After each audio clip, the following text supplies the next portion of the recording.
Senegal. This is Tea Time with Jules. Yep. My name's Joe. I'm a nurse out in Lancaster. Got to be a part of Senegal's trip last year, met Jules around that time, and thankful to be here to be able to chat with Jules to go on Senegal and be a part of this field update. So Jules, I'll start with just having you tell me a little bit more about yourself, because even as we were catching up here, I had some unanswered questions about who is Jules Kaho, give a little background on where you grew up, where you live, and what your role is with. Thank you, Joe.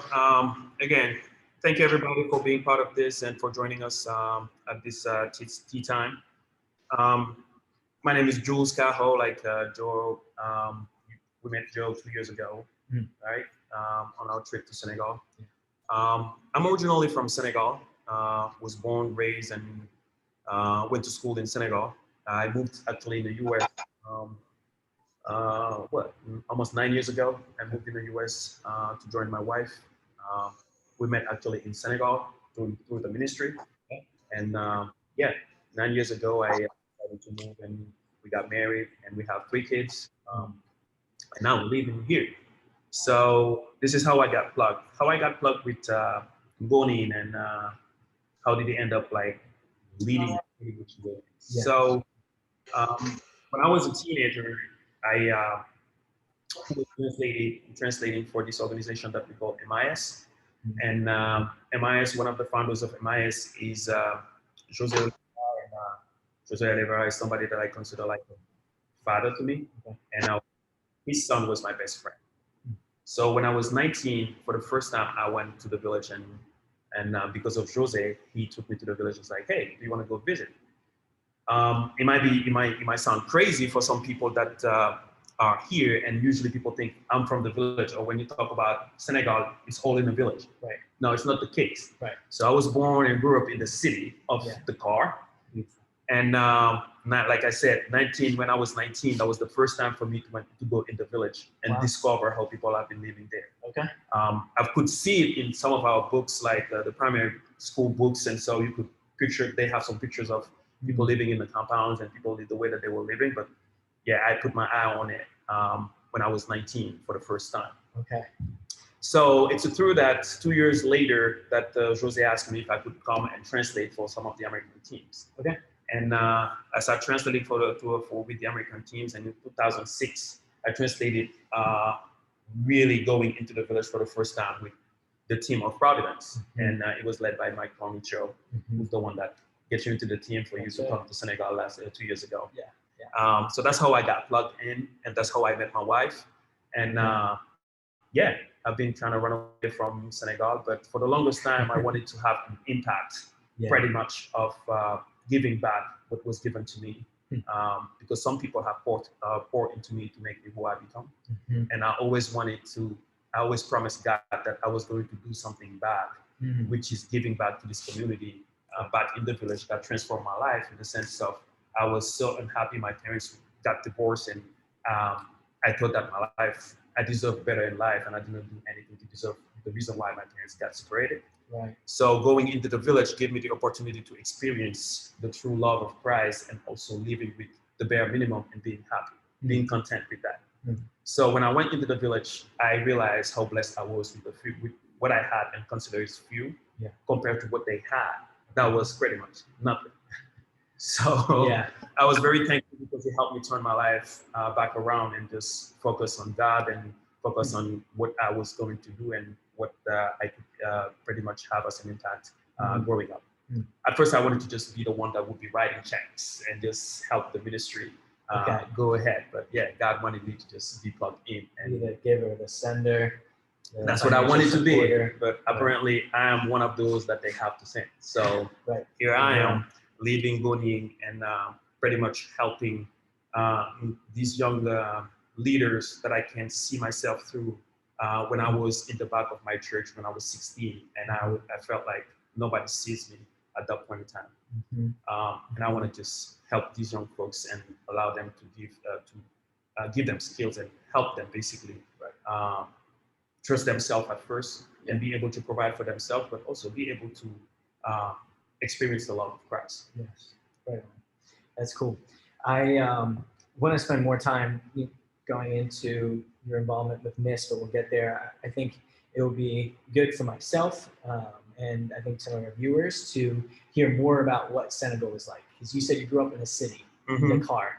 And I'll tell you, when I arrived in Dakar, I was like blown away. I did not expect the high-rise buildings, the amount of traffic, the population, right?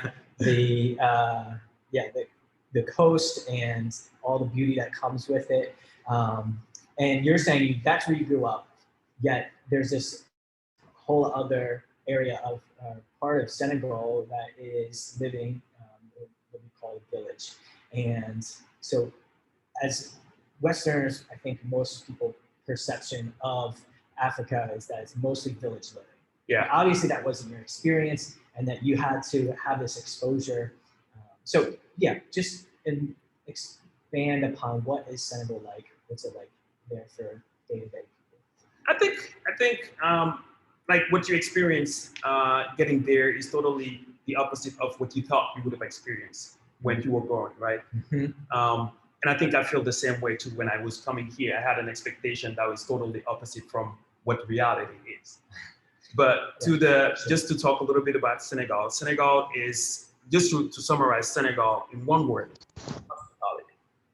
So Senegal, we call it the country of hospitality, and you experience it as soon as you land at the airport. You're gonna feel the hospitality. You're gonna see it, and you're gonna definitely experience the hospitality. And that's one thing that I miss truly, and I'm trying to put live out and just help my kids to experience it and know how to do it and how to be open to let other people go. So I think it's no more different than growing up here. I grew up in a city. It's not like you are there. Yeah. Culture are different, yes, but buildings, like school, no more. Maybe the language is different, but the way that we're doing things, being teenager, the same issues that people are going through, same thing. I miss it. I definitely miss it from time to time. When I'm there, I miss being here. So I feel like if I have both in one, then that makes my true real dream world. Is having Senegal and United States all in one, which I never have. So I travel back and forth. Yeah, that makes sense. Yeah, I was just blown away. I got to the car. I was like, man, I could see myself living here. I could be. You could with Matt out on the waves surfing. Oh yeah, that was my teenage. All through my teenage, at the beginning of Hope. Yeah. For most of the people, they know it's the far. Yeah. We used to pretty much just spend all our time there at the beach, climbing the mountains, and like pretty much that's what we used to do. Riding bikes and not have to wear a jacket. That's one of the great things. But yeah, beside that, there is a big disparity, as you could notice also we don't have really a middle class. You either have the high class or you have the poor class. That's one of those two disparities that we have to deal with. And the high class, you find it mostly into the cities. You will see all these latest cars, all these latest iPhones and everything. You will see people having it. Now you go like 70 miles away, and here's reality. As you could experience.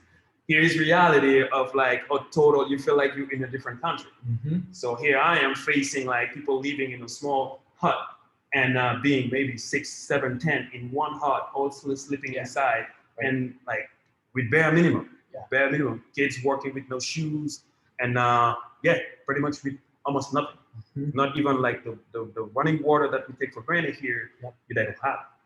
But again, it is what it is. This is the life mostly in Africa, you will find it. And I'm not saying that everything is perfect in the United States, but in Ngonine, it's what you find there. So it's just that aspect that just touched my heart and just like I want to just impact other people and help other people basically to be able to provide for themselves and help them become independent. Good. speaking of independence, I know that Senegal's Independence Day is coming up April 4th. And so That's right. Can you tell me just a little bit more about the history of Senegal as a country itself? Well, I mean, the history of Senegal is quite similar as the history of all the other African, Western side African countries that have been colonized by the French. Just to remember that Senegal has been colonized by the French government for years, Yeah. and most of French had their colony almost all over the west side of Africa. So Senegal, Mali, Morocco, like all that borderline that is on the west side have been colonized by the French, and also some countries inside of the continent too have been French colonies. So in 1960, Senegal had received their independence, and exactly was April 4th, 1960. Okay. Senegal became independent, and the first president was Leopold Sédar Senghor, who went to school into the French, in France, and came out and became president. And pretty much most of the first president out of those colonies studied in France before becoming president. Okay. And then we had the second president was Abdou Diouf, who also studied in France. He grew up in France, studied in France, came back to Senegal, and was prime minister before becoming the second president of Senegal. Then through all of that, we had the biggest opposition, who was led by Abdoulaye Wade for the longest time, create one of the first democratic parties in political party in Senegal. Yeah. Then he became the third president. And as for now, we had the first president who is born out of the colonization, like after the colonization. Okay. So his name is Macky Sall, and he's the one who's been ruling. This is his second mandate, and we hope that he won't be here, and he will really not lead as the other ones and just be an example. So. I just want to take a moment to open up just questions for the people in the chat. I'm going to continue to ask Jules some questions, but if you guys have questions, I do have my phone open up to the chat group here. So if you put them in, then I'll be able to see them and then relay them to Jules. That being said, Jules, you've made mention that something that you're passionate about and you feel called to is developing independence within Senegal, specifically the village of Ngonine, empowering them so that they can be self-sustaining. I don't know if we were talking about this now.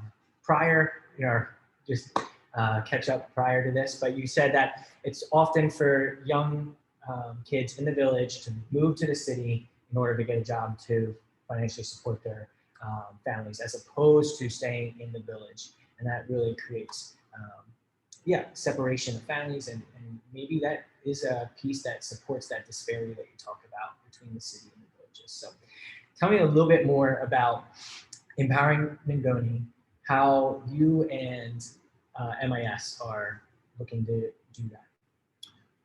Again, like you said, the word itself is saying everything, says everything, and summers everything. Okay. Empower. Yeah. Like we all at one point have been empowered, whether we're still through school, whether through somebody that sees a spark on us and just help us develop it and give us the opportunities. Also, that's a big word, opportunity, that allow us basically to build ourselves, become self-confident, and also create or work, being confident in a business that will allow us to make something and provide for ourselves. Yeah. So when we talk about empowering Ngonine, and the reason behind the keep young folks going outside of the village and going seek for a job in the city, it's because of opportunity. We have opportunity in the city. We have better schools in the city, in which these young folks that are outside of the city, they don't have opportunity to get that. So they don't have opportunity to get trained properly, so they can basically raised out of where they are, the surrounding that they are, everything, the thing that they see every day, and be confident enough to just create a business. Yeah. Because to create a business, you got to be able to run it too. Right. So if you don't have the self-confidence for that, then you will be doing pretty much what your dad knew how to do and transmitted to you. So you'll be at the same level.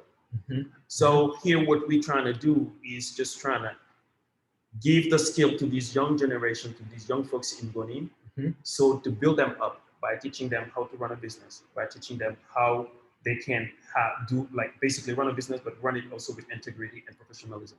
Okay. How can they be consistent into doing something?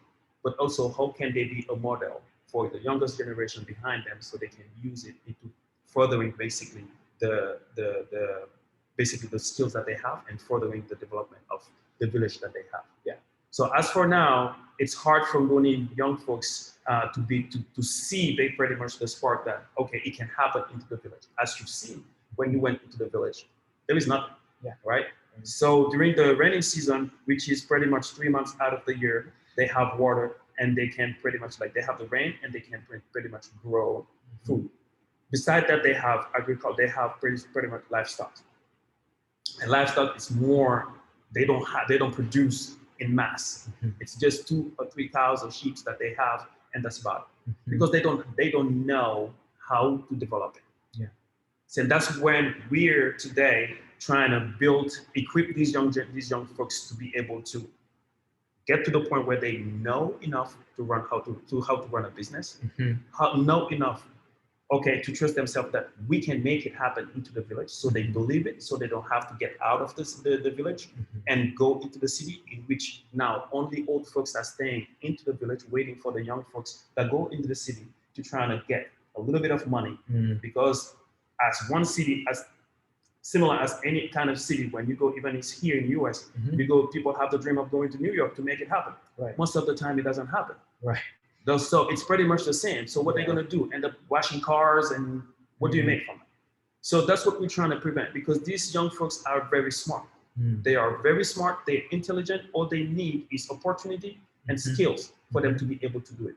But also the other thing that is very important is we would like to hold them accountable so they can make it happen.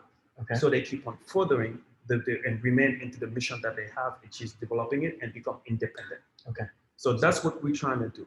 But beside that, we're trying to build the ecosystem in which we're going to create multiple businesses that are going to become that are going to be interdependent. So they can connect each other, and the money that they're going to make, instead of going outside now of spending it for clothes or spending it for food, spending it for groceries, now we create an ecosystem into the village in which they can, like, this one is going to produce this, but I will need what they produce. So I spend my money on them so they can come back and spend it to somebody else. So it's going to be a circle of ecosystem in which the money is going to turn around.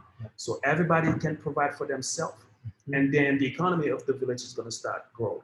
So that's what we're trying to make happen. But for that, again, we can't make it happen with the old generation. That's why we're pouring into the new generation. Okay. We start pouring into Timothy Usman, who's the pastor of the church there, and Salim Kama. We have set up the vet project. We have set up the agriculture project, and we have the goal by next year to pretty much develop. By this July, we have the goal of going into our second phase and getting into the livestock. Okay. So we have the vet project. The vet project is up and running right now. We are treating the animals into Ngonine, and we just received the authorization pretty much to be able to treat in 8 other villages. So that's just one in between the dream that we have into allowing them to believe that, oh, we can make it happen. It's not anymore just in Ngonine, but we expand it. We're getting that side of it.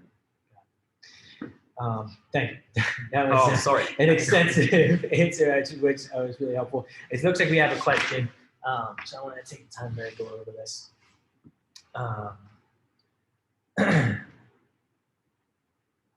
Right, great question off of this topic. What motivates the youth to stay, and what type of jobs? All right, did I read that right? What motivates the youth to stay? What type of jobs would keep them around? I think as for where we at, it's not what type of job. It's more what will allow them to provide for themselves. Because we got to go to the source. What is the reason why they're leaving? It's pretty much money. It's pretty much the hope of providing. It's pretty much this dream of El Dorado. When you go to the city, then you will be able to have whatever you want and build and help your family. Right. That's what we all want. Right. So it's no difference from America, France. Like, it's the same thing. Being able to provide for your family and provide for yourself. So what motivates them pretty much is the same as what is motivating us. Yeah. Going out and seeking for to provide for ourselves. So that's the motivation. Makes sense. That's good. How, coming up to the challenge of empowering a village just seems daunting and overwhelming. Yeah. Just such a huge goal and such a huge challenge. What steps do you take just to get going? I feel like you can get lost in trying to tackle this. Yeah, and it's been overwhelming for me. Okay. But again, Joe, what we're doing is not because we're doing it because it's in our heart only. Yeah. It's God first. Like we are trying to show and share the love of God through what we're doing. That's why we're doing what we're doing. We're empowering them not just to share skills and all of that, but it's also the love of Christ that we care. So we are putting it mostly into prayers. We pray and God answers prayers. That's the reason why when we go knowing that God precedes us there and He's doing the work. He's getting into people's heart. Every single door that we need to knock on because we need help, it's God preceding us there and allowing us pretty much for that to happen. So that's why, for as much as it can't be crazy, I just feel like God has been doing His work. Okay. We're doing our part, and we let Him do the biggest piece of it. So we pray and we let Him do it, and we let Him guide us. So pretty much that's why I'm like, all right, He's been doing it. I guess we're just gonna pray. For as crazy as it can be. Yeah. And just to take an example, Joe, like we've been fundraising.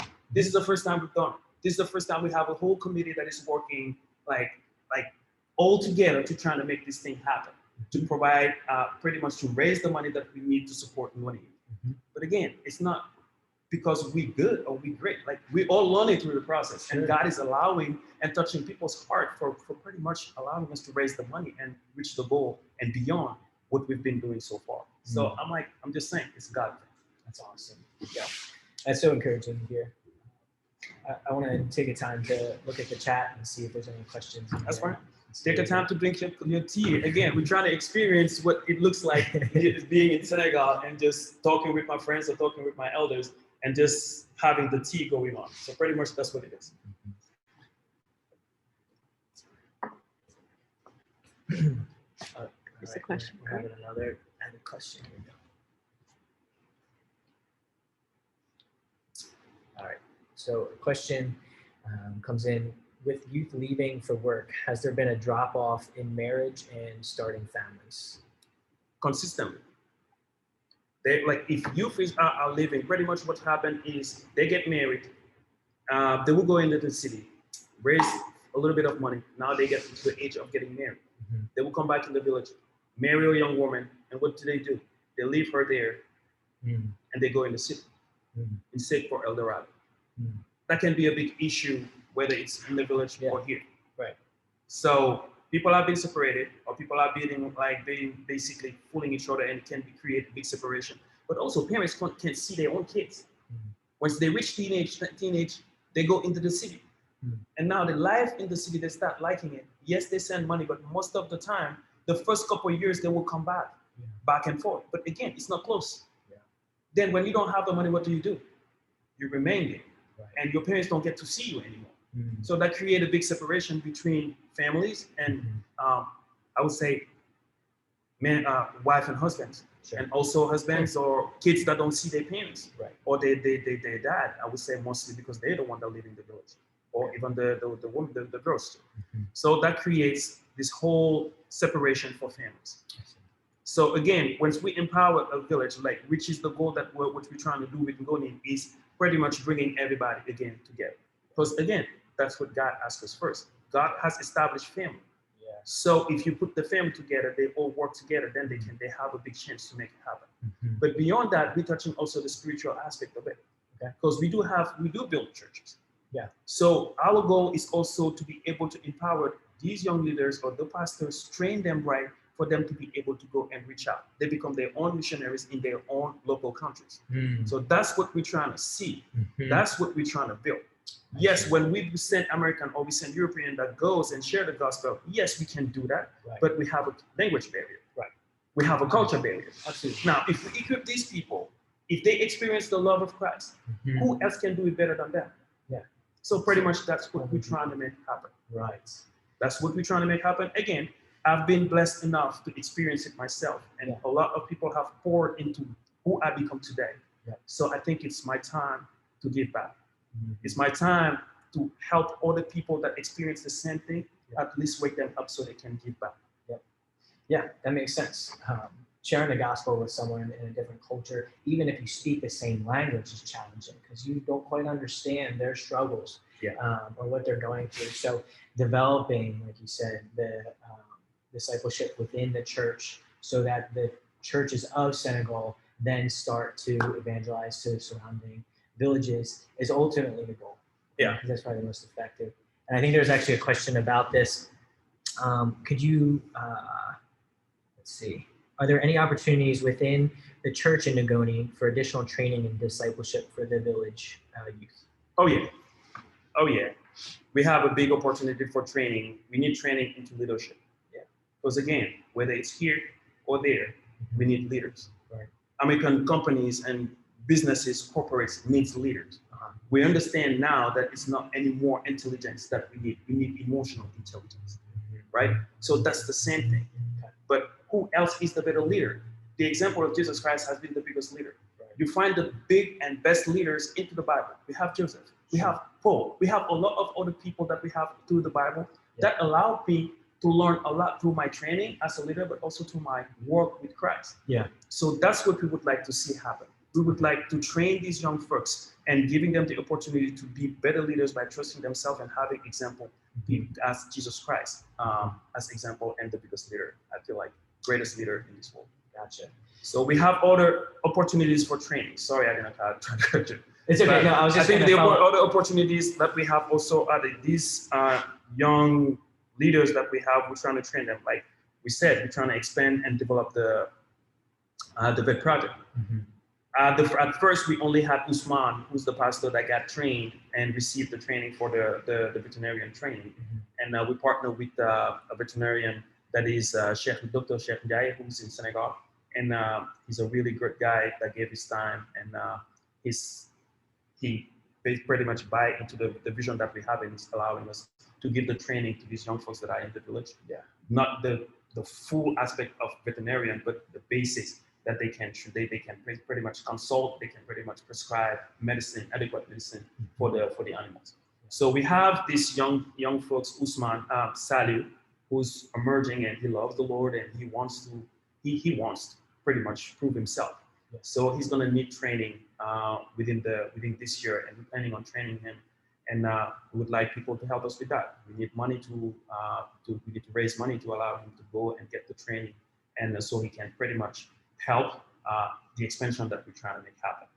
Because before it was just Usman that had a motorcycle and then was going around Ngoni. Mm-hmm. Now we're expanding and we have to give treatment because people ask for it. Mm-hmm. We have to give treatment to 8 other villages. So it's not going to be just Usman to do it. Yeah. It's going to be Usman and maybe other people. Yeah. But as for now, we're moving slow and we're going to train Salih, and Salih is going to join Usman. Now they're going to go outside and doing the training instead of having people, because also the main reason why they go outside of the village is because people don't have the means of transportation. The only means of transportation that they have is a horse and a car to just come to see them. Mm-hmm. Now, if your own horse can't even make it and is sick, what do you do? So that's why, and a lot of them have that issue. It's the horse, it's the sheep, it's the goat. Yeah. So they can't move them. So to bring them all the way to the shop. So what we're trying to do now is to go where they are. So that's what we're trying to do. Got it. I'm thinking of, Sayukama, and I actually think this may be where the question was going, is that, there's economic opportunities for training. Are there spiritual opportunities for him to be trained in scripture? Like I remember Timothy, right? He went to Dakar, Beacon of Hope, to be trained as a pastor, right? Are there opportunities like that for the youth in Ngoni right now, or is that something that you're looking to develop? No, we're ready to develop it and we planned it. This year we already set up pre-training that we would like Usman and Salih to go attend. Mm. So we have one leadership training, we have one spiritual training, the Timothy Bible study training that he's going to go through. Okay. And we're trying to partner when this is not yet set up, but we're trying to partner with the local churches back in the city, so they can take the initiative into inviting them in and train them when it comes to how to run organizational a church. Okay. So we have pretty much a couple of training that are set up for them to attend this year. But again, all of that, we need means for that, for them to be able to attend them. But we're ready, plan for it, because we believe that God is definitely going to allow it, and He's going to work His magic as He always done it. Yeah. So. Yeah. Right on. All right. Looks like we have time. So that's always another question coming up. All right. So I want to get into an important part of this year's Empower Ngonine, which is Sunu Nejabut. I like the way you say it. Sunu Jabot. Sunu Jabot. Jabot. Here you go. Just try to say and Jabot. And Jabot. There you go. It's easier, right? Sunu and Jabot. Sunu Jabot. All right. So we covered the pronunciation. Now, obviously, Pretty much. you can practice. So I feel like I'm back in Senegal. It's all right. Trying to It's learn. so good. It's so good. So tell me, what does that mean? What is so pretty much the word, if you translate it, the word Jabot is a wall of word, which means family. Okay. Jabot. Sunu Jabot is my family, our family. Mm-hmm. So we use the term Jabot, which is a new term for a lot of people, and that's a new to you, one of the Jabot member. Yeah. Pretty much. Yeah. Because it's pretty much these people that sign up to support through the journey of financially commit for the next 3 years into allowing Ngonine to become financially sustainable. Mm-hmm. So we invite them pretty much to just be part of the family of Ngonine. Yeah. So once you commit, you become the Jabot, part of the Jabot. I see. So you become family. I see. So once you say I'm a Jabot member, Mm-hmm. so it's pretty much I'm a family member. Okay. So pretty much that's what the meaning of Jabot means. Okay. So you're part of the family. You're part of those people. But I again, see. once you get part of, you become a member of Jabot, it gives you the opportunity to pretty much be on the first stage of seeing what is happening, what is happening through Ngonine and into the journey into becoming financially sustainable. I see. So you will receive the newsletter, you will receive videos, you will receive all this testimony that we share in testimony also from the villagers, testimony from the elders. So we this year when I was in Senegal had the opportunity to talk with the village elders because we wanted to share with them the vision. We wanted for them to also embrace the vision and make it their own. So we talked with the elders, and when I say the elders, I mean like in the village there is a hierarchy. So the elders are all pretty much the word says it. Yeah. That are into the village. Sure. The high end of the village, the people, the decision makers for everybody else. So we had this conversation, which is usually not as simple to have because they're all from different background and different conversions. Okay. So these ones, some of them are Muslims, some of them are Christians. So when we were there, I had the fear that they might not listen to us because there is this difference of religion, but all of them came. And guess what? They all came and we unite where? In the church. Wow. In the church. and is that uncommon? That's uncommon. That's uncommon to have everybody come at a time and meet with us in the church because some of them don't usually go in church. Yeah. So when they came in the church, we had the opportunity to sit down and explain to them the commitment. Okay, we would like you to help this young generation believe that it can happen in Ngonine. So we will expand the family, which led us. I told them the Jabot is going to get bigger. And this is how the Jabot is going to get bigger. And we explained that to them. Yeah. So pretty much when you get into the Jabot, you become a Jabot member. Pretty much you can receive or you can ask to receive one of these. It might not be showing very well, but it's pretty much a donation card, which you had. I think you received it. And that gives you a little bit information on how and what we're planning on doing this year and how we're planning on what we need to raise as a money. And in the back, you can say or just pledge on, I commit to just give this amount. So pretty much it's a pretty basic donation card. Right. But again, like you can see, you have again Jabot. And you have the opportunity to practice that word also with us. But yeah, you will receive also the links for whenever we have another tea time. You can be part of the tea time if you request it, and just have that conversation with me or with other people. Right. So pretty much, it is what it is. Yeah, that's there's the tea times, the like email updates. I think are all like really nice bonuses to being a part of it. When I was in Senegal, I experienced the namesake ceremony. Yep. And the emphasis that's put on family in Senegal.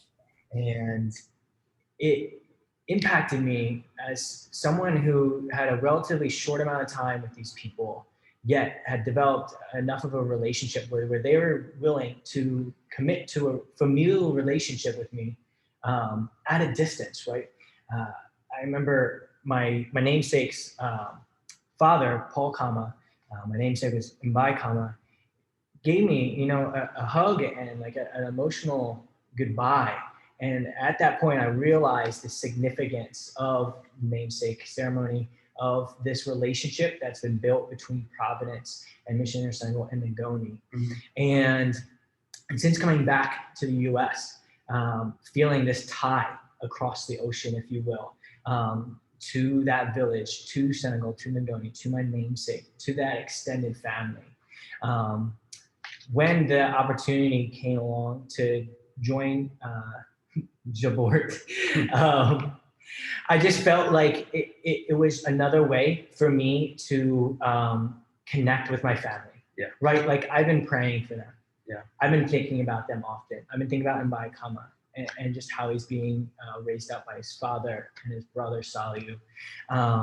And being able to also financially support was another joy, because I know that support, the prayers, these updates that we're doing, the financial resources are being used, like we've discussed this whole time, to empower Ngoni, to support independence. Honestly, it would be like easier on the like Christian checkbox to just give money. Yeah. Right? To just give money to a charity, donation. But the feat that Mission Senegal and the Senegal team and you yourself are coming up with, empowering these people, developing independence, has so much more of a message of love and care for those people than just giving someone money. Yeah. And so that all tied together ultimately was why it was an easy decision for me to join the Jabort, to be a part of that extended family, because I see the work that God's doing there, and that He's going to continue to do. Amen. Amen. But Joe, again, I mean, I'm very thankful for you, and I appreciate your time, and I appreciate your love for, again, what I would call my people, and again, your people today as part of as a Jabort member. But again, we have the saying that is very common here: "Teach me how to fish is better than feeding me fish." Yeah. Fish all the time, right? Right. So I just want people that are signing up into like, or hesitant on giving, or they feel like, oh, whatever they give is going to be for just this one time. No, your $10 or your dollar that you committing into this journey is going beyond just the one-time donation. Right. You're impacting this generation, you're impacting the next generation, and so and so. The reason behind is if these people are skilled enough to be able to give it back and pretty much be a model for the youngest generation, then we can change the cycle that is going on, that has been going on for a while, where people don't trust about themselves, don't have no self-trust. So we're trying to break that. But we're trying to put into them too the love of Christ. We're trying to show them love. Yes. That's pretty much why the namesake piece of it is so important. It's important because when we say namesake for Senegal, when you name somebody, you name your son or your daughter after somebody, it's because you have found some character that the other person is carrying, that you would like your daughter or your son to basically carry growing up and live up to that. Wow. So when you go there and you are like, oh, these people have like loved me for a short period of time that we spent, it's beyond that, because they've seen your commitment from coming from where you are to come to there and show love to them. Wow. Again, action talks about more than the words. Yeah. So a few action that you do can impact somebody else's life. That's why I'm like, please, if you can, I don't ask for you to give me $100. If you can't, give it. Right. If you can't, give it. All I ask is for you to support this ministry. If you believe it, just support to your best. Don't give it to me, but give it to God. Give your best to God. That's all I'm asking. That's pretty much that's what I'm saying. Yeah. Thanks, Jules. This has been just a really joy for me to be able to hear more about Senegal. I'm looking forward to continuing to be able to watch these tea times and get more updates from you and from Mission Senegal, because over the past year, I just felt some distance or disconnect. Because I just wanted to hear what's going on. All right, here we go, Joe. You will definitely receive it. You're a Job member. You will receive the updates. You will receive the newsletter, and we'll have more of these. And please, I challenge you. If you have questions about Senegal, if you have questions about Ngoni, just hold me accountable. Ask me questions. Ask me whatever you want to ask, and we'll make sure that you get response to those questions and help you understand better what we do. Again, this is God's work. It's not ours. It's God's work, and I feel like I was given something, and I don't want to wait till I get to heaven and God asked me, what did you do with what I entrusted to you? Yeah. He entrusted me with who I am. He entrusted me with my love for my people, or love for other people beyond that. I think it's just my duty to do what I have to do to just impact them, so they can impact and so. Right. Because other people impacted me to make me who I become today. Right. And there's joy in seeing God's love then be multiplied from like your work. And like you're saying, the economic opportunities then open a door for the gospel to come in, for more people to experience God's love there. And as family, like other brothers and sisters in Christ, we take joy when we see, God's love going out into other people that we've had experience with or worked with. And so that, I would imagine this is probably really challenging work for you. I mean, it seems like it definitely has a great deal of responsibility and stress that comes on it, but you obviously see something worth it. Yeah. You see a goal, not a goal, but you see the end light that it's like, this is worth it. Yeah, I think that picture is what kept me going. That picture of seeing them being able, these young folks, and being able to see that they can one day do it by themselves, and just me staying on the side and just say, they can do it. It's like you have your own kids and you see them start stepping step by step to trying to walk, and then they make it, and you're like, yep, they can do it. So I think it's beyond what we can experience. I think just seeing them smile, also the smile that these people have just for the short period of time that you spend with them, or for everything that you try to give them, or every single time that we do the training and they learn something new. You should see their eyes. It's like, oh my goodness, that's how you do it. I'm like, yep, there is no rocket science. You just need to learn it, because whoever did it before you learned it. So that's what we're trying to do. Oh, that's so Joe, again, thank you for this time. Thank you again for dedicating some time to just experience our tea with you, with me. And this is pretty much what we do in Senegal. We have the time, we chill, and we sit down, we talk for hours, and then we go home, and pretty much you share. If you have like some things that are concerning to you, you share it, and we talk about it, we debate, and then there we go. And that's what makes Senegal so great. And again, to remind people, Senegal is 95% Muslim, 4% Christian, and 1% atheist. So we all live in perfect harmony, just to let you know. But again, opportunity is there for you to share the love of Christ. No matter you one or two in between many, it's God talking, it's not you.